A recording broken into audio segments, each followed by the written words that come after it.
佢第一句就係話 Vincent 你同我做咩嘅治療手法都得，就係唔好同我做催眠治療。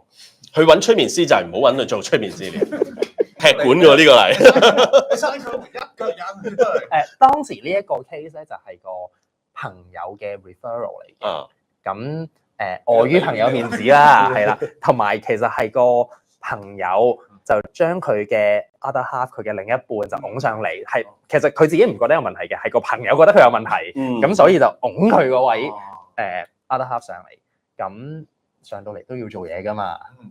咁點處理啊？係啦，頭先咪輕輕提過下腦電波嘅呢樣嘢嘅，啊唔講太多 detail。咁但係咧，腦電波狀態咧，其實有好多個唔同嘅 level 啦。